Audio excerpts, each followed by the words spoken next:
Hi, I'm Laura Sullivan Beckers. I'm the Academic Dean for the Commonwealth Honors Academy. It's also known as CHA and also called CHA.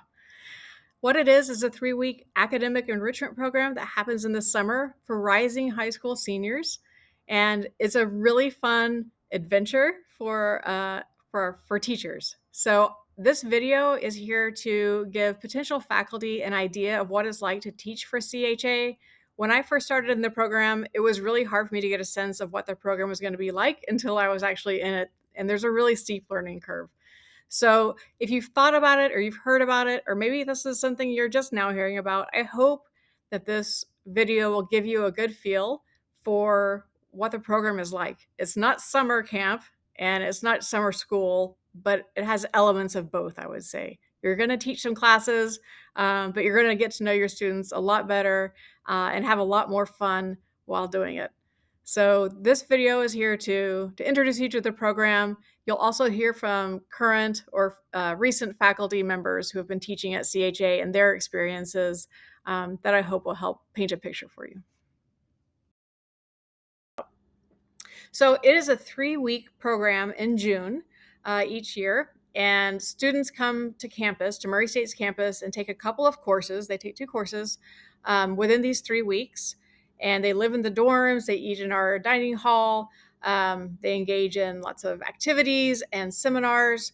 And so they have what we call a living learning community. So our faculty members are asked to not only teach, but also become part of this community. So you would teach one class either in the morning or in the afternoon, and then you would have free time when the other class was happening. And then in the evenings, we have office hours, we have meals, we have guest speakers, and lots of fun activities that you'll hear about as well. So we'll take a turn each of these things as the video rolls on. But those are kind of the major components. So we have sort of an academic side and we have what we call a student life side, which are all the co-curricular things that happen. As academic dean, I primarily am focused on the academic side of the program, so the classes and helping faculty and students with their academic lives. But I'm also heavily involved in the student life side, which you'll also hear about. So we have 100 new students that come to this campus every summer. And then we have 10 faculty. And the 10 faculty that are recruited, everybody applies each year. And so some people that are teaching will have taught here several years, and some people might be brand new. So it's a different mix each year. And that allows us to offer different courses each year that we come together in June. The faculty are with 10 faculty and students are taking 2 different classes. Each class is composed of about 20 students. It varies from 16 to 22 students, so you can expect about that many students in your class. On the student life side of the program, we have what are called RCs, residential counselors, and there are 5 of them, and they live in the dorms with our scholars and are mentors to the students as they go through the program. So they're closer in age than the faculty are to the students, and they work a lot more closely with them outside of the classroom. RCs are also in charge of our seminar program that we have, and you'll hear more about that later. But the RCs are really important, integral members of the team. And then there are 4 of us on the leadership team. There's myself and Melanie McAllen-Seib, who's the student life dean. So she and I work really closely together on the leadership team. We also have a counseling director, Jonathan Durr, who is on site for the entire program, and he's really important. We send any student issues, people who are homesick or having trouble with the program. We have a licensed counselor on site to help with that. And then we also have an activities coordinator who is helping to make sure the students have lots of activities and fun things to do outside of class as well. So if you want to work at CHA, you need to have at least 18 hours of credit post your baccalaureate degree. So a master's or a PhD, a master's isn't required, but at least 18 hours towards an advanced degree is required. And you need to teach in your area of expertise. And beyond that, you need to be a great teacher. You need to have a lot of energy and stamina and be energetic and creative and a fun team player. This requires a lot of teamwork to pull off each year. And so we look for people who are going to work well with others, and who are excited about teaching and passionate about their subjects. And we definitely have found all those wonderful qualities. So if you're up for a challenge, and you're passionate about what you do, this might be the right program for you. Teaching at CHA is a whirlwind in the best way possible. You do a lot of learning really quickly with a crew of students who are really active and engaged, all the while making really fantastic relationships with your coworkers and your administration. It's really special to have a cohort of people who seem to really care about you and what you're trying to do as an educator. And the space to kind of make a class that fits what you want to teach is really powerful and really invigorating. I always leave CHA feeling more inspired than whenever I arrived. CHA allows you to take a topic that is very niche, that interests you, that you may not get to teach anywhere else, and it allows you to teach that class in the way that you think will best resonate with students and will be most enjoyable for you to teach. For example, I teach a debate class, and that's a hard thing to sell sometimes to students. But because I get to use unique assessments and I'm able to try new things like contract grading and student self-reflections as their assessments, it works. So CHA really empowers the teachers to teach a class in their expertise that they're interested in a way that they think is best. I would say that my favorite thing probably about CHA is how quickly the classes become a community, how much they get to know each other, and how much they generally just kind of coalesce and then make everything more exciting to talk about. So one of the things I find is that what I prepare in the fall or the spring usually ends up changing a lot because the class just jumps on so many ideas. I tend to over prepare and then find myself not having time to even fill that 2 or 3 hour period. So what at first seems overwhelming, it ends up being something that that kind of finds a life of its own, and you end up doing a lot of things spontaneously, changing things, and I find that actually rather exciting. If you like your content area and you love the craft of teaching, then CHA is the most enriching and invigorating teaching experience you'll ever have. So, a little bit about our scholars. As I said, we have about 100 each summer, and they can come from anywhere in the US. Most of our students are from Kentucky and the surrounding areas, but the program is open to students from all over. So we've had students from Wisconsin and North Carolina, so all over. And these are really, they're high excelling students. So the GPA requirement to get in is a 3.5, and we need a 25 or equivalent on the ACT to be admitted into the program. So these are students who are at the top of their classes, their high school classes, and are very motivated students. So we have really, really great students. We also look for students who are well-rounded, and who we think will benefit from the program. And so you'll have a great, hopefully diverse, friendly group of high achieving students in your classrooms. The students are the best of the best. They are the top of the honors students. So they're there to learn. They are there to experience. It is the best environment and best group of students I ever work with every single year.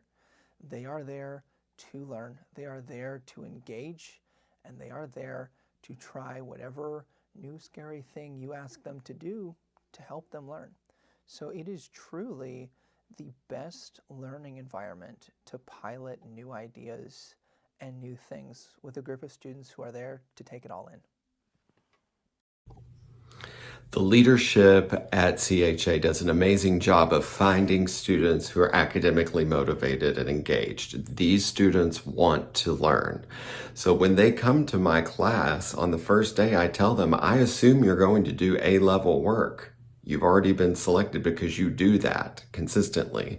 Now let's go beyond that. So the experience that we have is one that is more creative. Let's challenge ourselves as collaborators. Let's be critical thinkers. Those are the kinds of things that students do at CHA. The students at CHA are awesome. They're engaged, they're excited, and they're willing to kind of try new things, which is great. The hardest part is figuring out how to get them to come out of their comfort zones a little bit. And sometimes they're over engaged, which is also really exciting. If you're looking for an environment with students who want to learn, this is the place to be.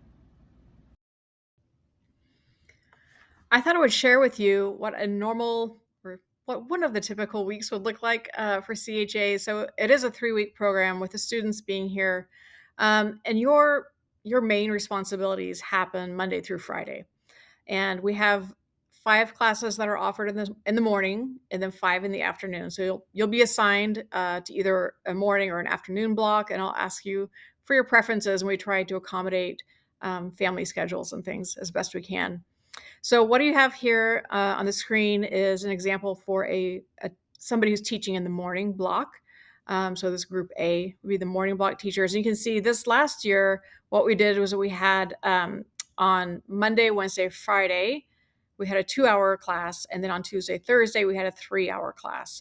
And so it varied between each day of the week. But a 2 or 3 hour class is what you should expect and plan for. And you will essentially have 14 days, right? 3 weeks, 5 days a week. But the last day is called the learning fair, and you're basically presenting to the rest of the community what your course has done or produced over the 3 weeks. So plan for 14 classes that are 2 to 3 hours each.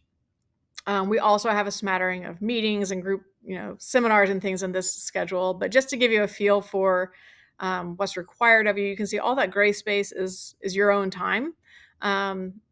We'll talk about it in a minute about the different things that we ask you to do outside of the classroom. But to give you a feel for what the classes are like, it's a long period of time where you have classes meeting 2 or 3 hours at a block. But our faculty are clever, and they know how to engage students for that period of time. So I'll let you listen to their words of wisdom. Teaching a 2 or 3 hour class can sound daunting, but if you divide it up into chunks and think about planning in 2 or 3 chunks, then it's not as difficult as it sounds. I teach music, so in a 3 hour class, I think of the first part as foundations of music or like music theory. And then we have a break. Students will probably bring a snack. And then the second chunk, we apply those music theory skills, and we play instruments, or we sing a song, or we create a group song. The third part, after another break, could be a group folk dance, or it could be working on a creative project that I've assigned, either individual or group project. So if you think of it in smaller chunks, it's much less overwhelming. How do you keep the students engaged? So you can't lecture. You get tired, they get tired. You have to do activities. You have to do things that help them engage with the material. So I teach debate. They're doing a big debate every week. They're doing small scaffolded assignments in class that help them to practice some of the larger elements they'll be using in the debate, like asking questions, taking notes, crafting arguments. And you have to bake in brain breaks, complete breaks that allow them to just relax and then get back in. Otherwise, they're going to burn out, and you're going to burn out. Okay, so another big part of our program is called the Social Development Seminar. We usually just refer to it as seminar, but this is an event that happens 3 times a week, and it's about an hour each time. And students are put into groups with other students who are not in their classes. So we intentionally mix students up so they're meeting new people, working with new people during seminar. And during this 1 hour together, students are playing games, like icebreaker kind of games. They use, they're working on teamwork and communication skills. And the seminars are run and organized by our RCs, the resident counselors that are living in the dorms with the students. So faculty are asked to attend and participate at each seminar. So you'll be assigned to one of the RC's seminars, and you're there to support the RCs, to participate, to be there, to lend a hand if needed during a seminar. But faculty are not preparing or leading seminars, so it's something you need to go to. But as a faculty member, don't worry about preparing. This isn't going to add to your work for preparation. We want you focused on your classes. This is just something that you are asked to attend and participate in. Far as prep work, very little other than being available to the RA who's running it.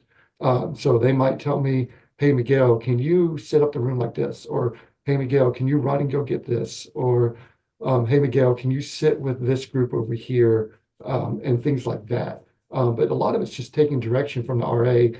And then the great part about seminar is it's an opportunity for students to, once again, they meet other people at Shaw.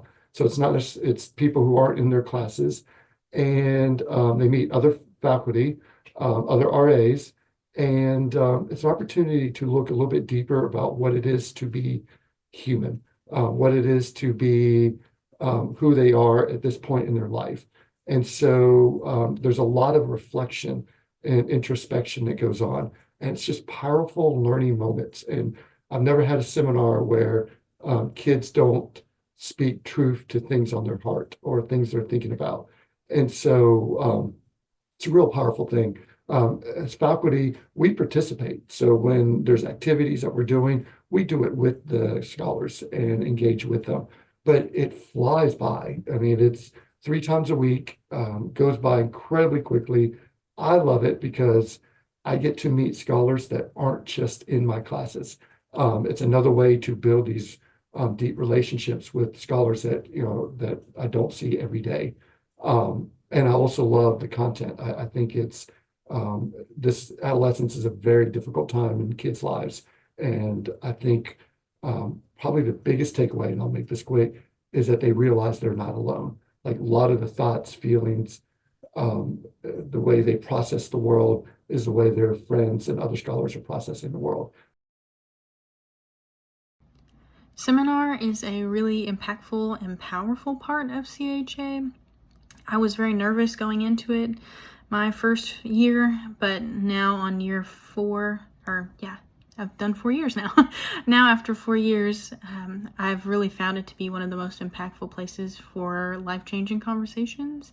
It is really powerful to be in a room and watch these very intelligent and capable and communicative students learn how to speak about difficult things and learn how to have empathetic conversations with each other while letting it be facilitated by a young adult. It's always so powerful to watch the resident counselors step into that role as kind of guidance and help these young adults, these teens, figure out how to navigate through a sticky conversation. It's very impressive, and I always leave just in wonder that 17-year-olds are able to talk about such complex topics with nuance and empathy.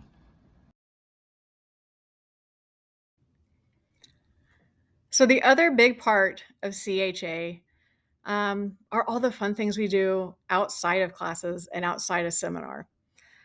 We have lots and lots of opportunities for students to play together and to get to know faculty and leadership outside of a professional, a classroom setting. Um, we really do build our living learning community through these fun things that we do. So the pictures shown here are just a smattering of things. We have water games, we have zombie dances, we have talent shows, we have ping pong tournaments, tie-dye rock painting, creative writing evenings. So all sorts of fun activities happen. It keeps the students engaged, and it gives us a way to interact with students outside of the classroom. Um, it could be overwhelming for a faculty member if they try to do everything. It's too much. And we know that you have a life outside of work. Many people will have families, young kids. I do myself. And so I do understand that there's a limit to how much time you need to be spending with CHA. So we'll put some, guidelines, try to attend a couple of these a week as most you can, but you also have to protect yourself and your own sanity. And we appreciate that. So there are lots of fun things to do. It's probably the most enjoyable part of CHA, but a lot of it's optional. So you'll see lots of opportunities for things, and I will ask you to carefully choose, which of these things you're going to engage with each week, but do make an effort to be present and to be part of the community.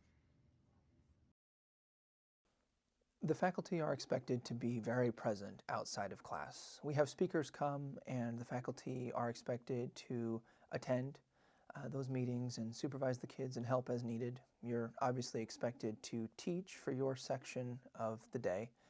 And then because it's a holistic learning community, you're also expected to be there to have fun with the students and engage them in ways that are not just in the classroom. We do a lot of events.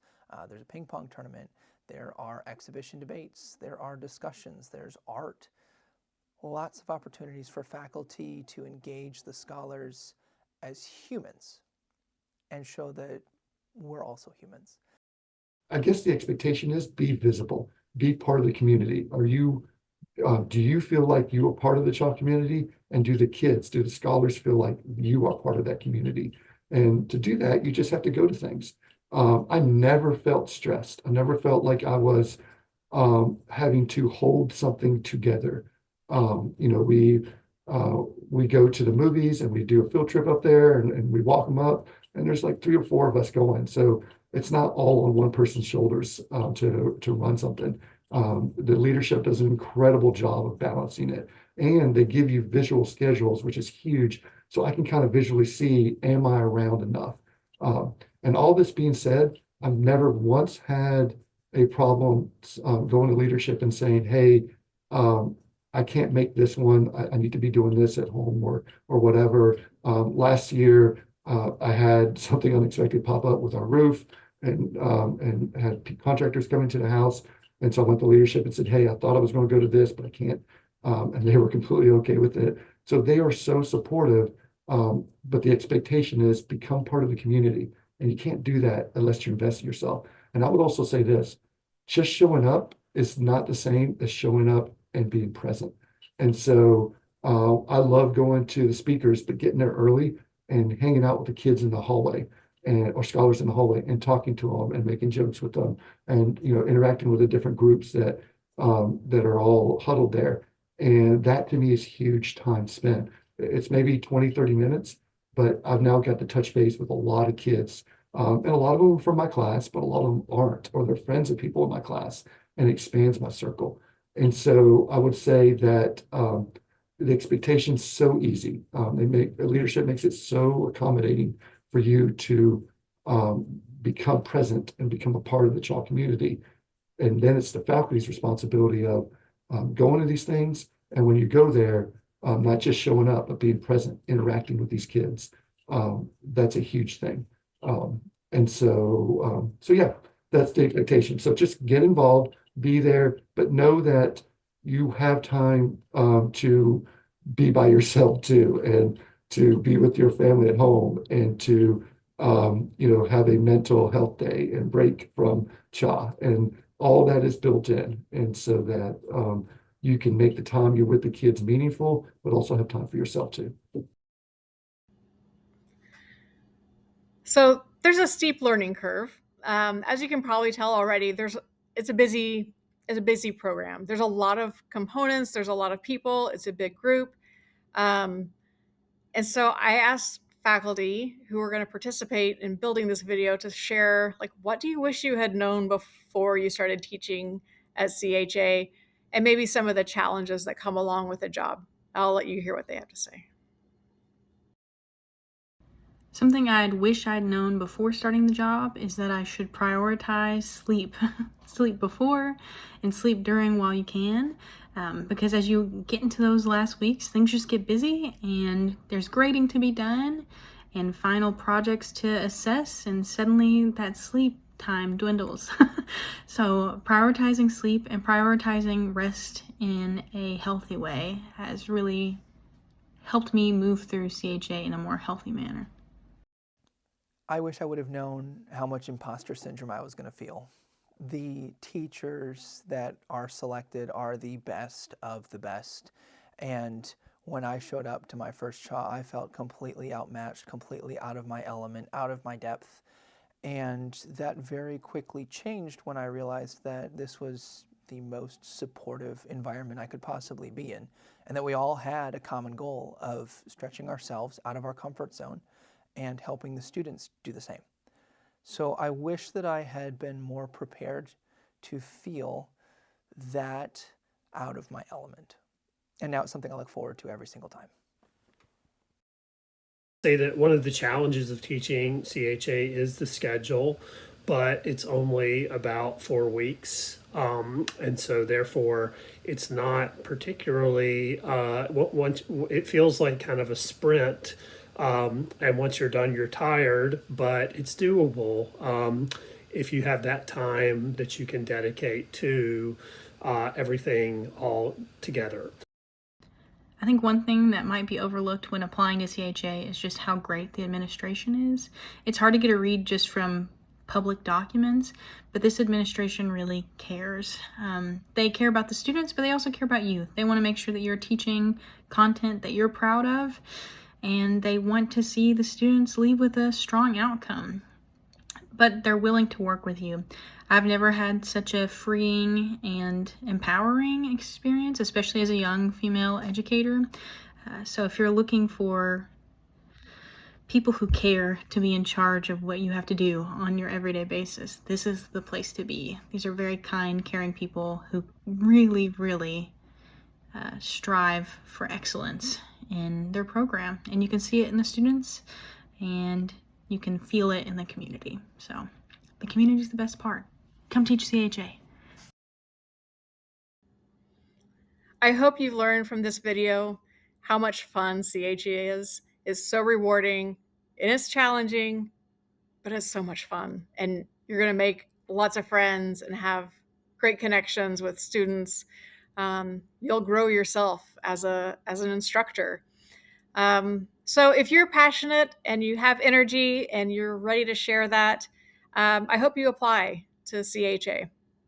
The application process is just a Google form, and it opens September 1st and it's due October 1st. And really what we want to get is a sense of your ideas. We don't expect you to have everything, your class ironed out at this point. It's early in the fall semester, but give us your ideas, your broad strokes. What are you thinking about doing? And we expect that will change and develop over the course of the year. That's normal. You'll need a couple of reference letters that you will need to ask your letter writers to send in to us. But it's pretty straightforward. So they're due October 1st. And if you have any questions about it, you're welcome to email me, lbeckers@murraystate.edu. And I hope to get your application soon. Thank you.